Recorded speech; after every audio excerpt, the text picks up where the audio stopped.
Is there another way that we could think about doing this problem?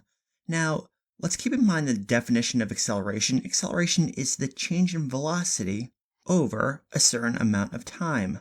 So, the acceleration of 2 meters per second squared is equal to the change in velocity over a certain amount of time. For every 1 second, the velocity changes by 2 meters per second. That's what acceleration is. It's a change in velocity over a certain amount of time. So let me ask you this. Now, once again, we keep in mind that the initial velocity here is 20 meters per second. So at 0 seconds, what's the velocity?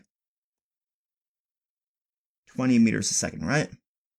After 1 second, what's the new velocity? Keeping in mind this definition, for every 1 second, the velocity changes by 2 meters per second, which is what acceleration is. So after 1 second, what's the new velocity?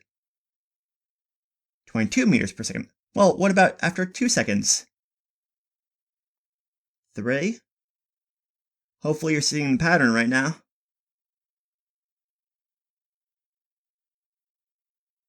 And once again, we get our answer of 30 meters per second as our final velocity.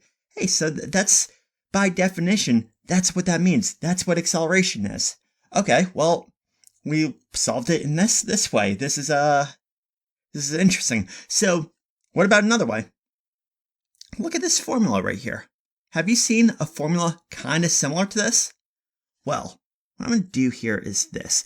I'm just going to rearrange these two terms right now. Let me just rewrite this.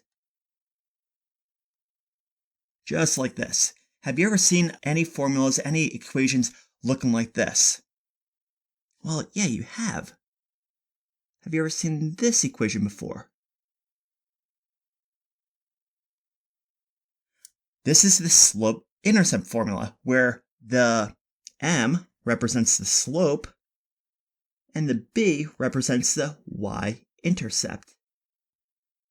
And I'm sure by now that you've actually seen this formula before. Okay, well, let's do this.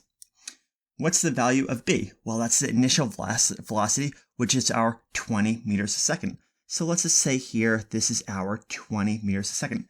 How do we go about plotting this on a graph? So we have our VF is equal to our slope, or our acceleration, times our delta t.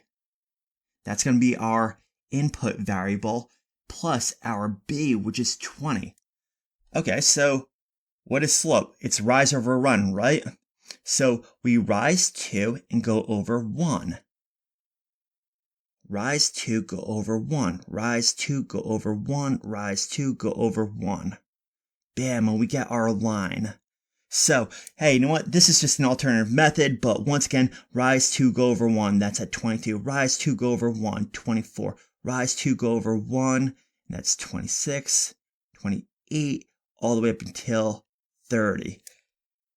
Where the time is equal to 1 second, 2 seconds, 3 seconds, 4 seconds, and 5 seconds. Notice once again, we have at 5 seconds, our velocity is equal to 30 meters per second.